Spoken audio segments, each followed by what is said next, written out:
ბათუმის მერიაში სპეციალური ბრიფინგი იწყება, რომელზეც გიორგი ერმაკოვი მერის მოადგილეებს წარადგენს. ჩვენ ახლა პირდაპირ ეთერში ვrთავთ მერის ბრიფინგს. მოგესალმებით, დიდ მადლობას მოგახსენებთ ბრძანებისათვის.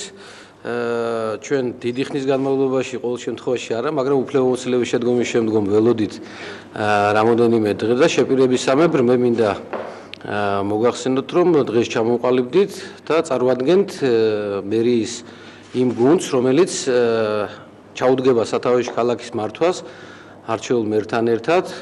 მე მინდა კიდევ ერთხელ მადლობა მოგახსენოთ, გაგაცნოთ ყველანი და სანამ გაგაცნობთ, ერთი განცხადება გავაკეთო. რეორგანიზაცია კიდე მიმდინარე, რომელიც დაგეგმილია მერიაში კანონის შესაბამისად, განხორციელდება შემდგომშიც. საგრებულოს წარედგინება გარკვეული დროის შემდეგ კანონით ადგილობრივი თვითმმართველობის შესახებ დასამტკიცებლად თვითონ ქალაქის ადმინისტრაციის ახალი სტრუქტურა, რასაც საგრებულო განიხილავს და ამის შემდეგ განხორციელდება კიდევ მოქმედ შეპესეებში და აიპებში სტრუქტურული რეორგანიზაციაც. ანუ ყველა თანამშრომელი ამის შესახებ გაფრთხილებული იქნება და საჯარო დაწესებულებაში ამ შემთხვევაში მე ვგულისხმობ ქალაქის მერიას, სხვა თანამშრომლებისათვის ეს იქნება სამსახურის უფროსის მოადგილეები, ეს იქნება განყოფილების უფროსები, ეს იქნება სპეციალისტები და ასე შემდეგ, მათთვის ჩატარდება კანონის შესაბამისად დანიშნული პროცედურები, ეს იქნება გასაუბრებები, ეს იქნება კონკურსები. ამიტომ მე პირველ რიგში მინდა დღეს წარმოგიდგინოთ ქალაქ ბათუმის მერის მოადგილეები და ამასთანავე მინდა ერთი სიახლეც მოგახსენოთ, ქალაქს ადრე ყავდა 4 მოადგილე, 4 მოადგილე ქალაქის მერს არ ეყოლება, ეყოლება 3 მოადგილე, გამომდინარე იქედან, რომ სტრუქტურა უფრო მნიშვნელოვანია, ვთქვათ, კანონის შესაბამისად მართველი იყოს ცოტათი მცირე, ვიდრე თვითონ აღმასრულებელი ხელისუფლება.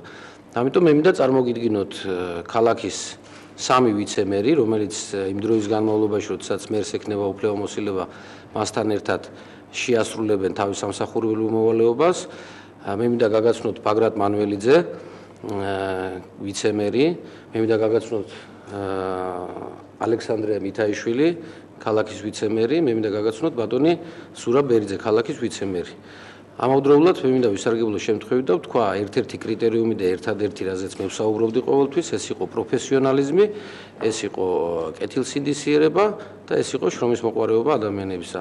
ამ გუნდში ამ უშუალოდ მე საუბარი მაქვს მიცემერებზე, ძირითადად უფრო საფინანსო იურიდიული გუნდი შეიკრიბა, ასე ვთქვათ.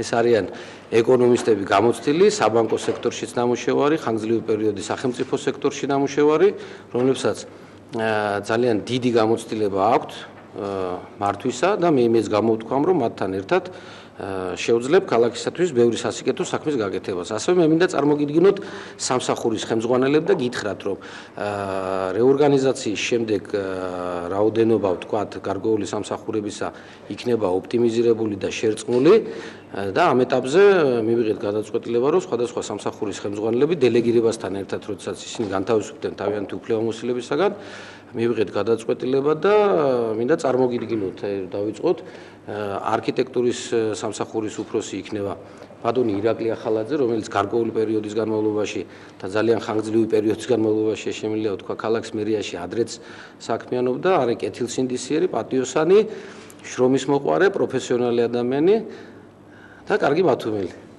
მე მინდა წარმოგიდგინოთ ასევე ზედამხედველობის სამსახურის უფროსი საალ მამუჭაძე, რომელიც მერიის სისტემაშიც მუშაობდა მთავრობის სისტემაშიც, ეს მინისტრთა საბჭო იყო, სხვადასხვა იურიდიულ სამსახურებში, კერძო კომპანიებში, არის განათლებით იურისტი და ამ სფეროს ჩემის აზრით თავს გაართმევს, რომელიც არის ძალიან რთული.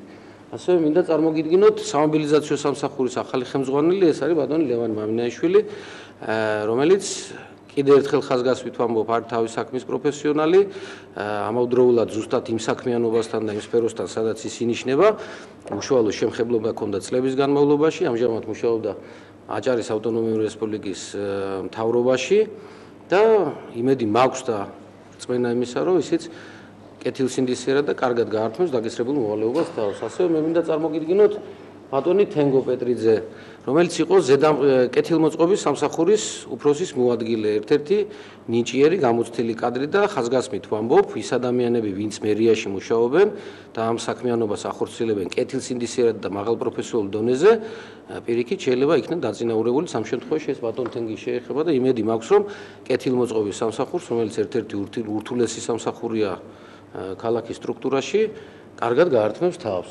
ასევე მე მინდა წარმოგიდგინოთ ბატონი ხუსეინ სირაბიძე, რომელიც სახანძრო სამსახურს ხელმძღვანელობს, ის დაინიშნა დღეს ამ თანამდებობაზე, მაგრამ ამავდროულად მინდა გითხრათ, რომ გარკვეული დროის გასვლის შემდეგ ეს სამსახური შინაგან საქმეთა სამინისტროს დაქვემდებარებაში გადადის, ანუ გაერთიანება ხდება და ამიტომ სანამ მერიაში ეს სამსახური იქნება, მას ბატონი ხუსეინი უხელმძღვანელობს, რომელიც ამ საქმიანობას ადრეც კარგად ახორციელებდა და იმედია დღესაც კეთილსინდისიერად და კარგად განახორციელებს.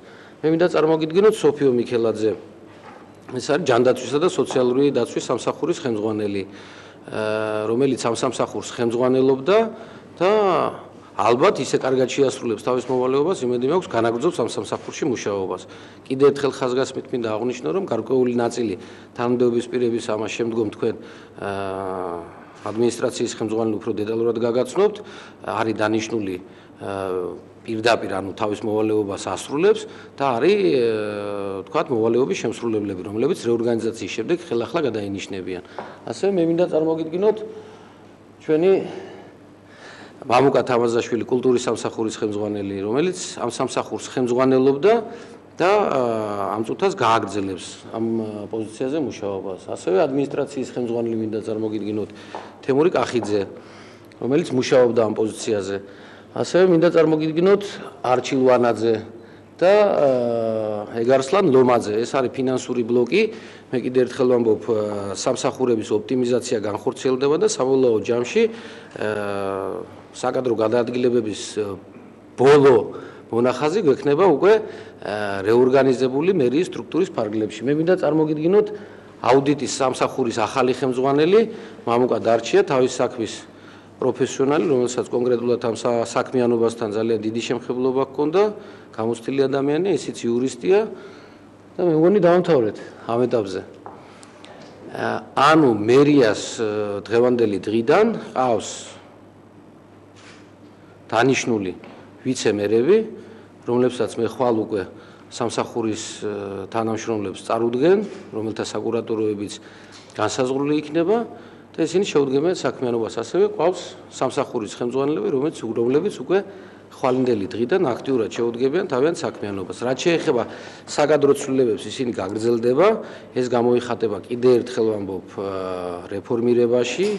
ეს შეიძლება იყოს ოპტიმიზაციაც, მე საუბარი მაქვს იმ შეპესეებზე და აიპებზე, რომლებიც მერიის მიერ არის დაფუძნებული. კომისია შეიქმნება, შეისწავლება ყველა საკითხი და ეს კომისია გადაწყვეტს, თქვათ, მოხდეს თუ არ მოხდეს ოპტიმიზაცია, რამდენად არის, თქვათ, საკადრო პოლიტიკა მიზანშეწონილად წარმართული და რამდენად არ არის.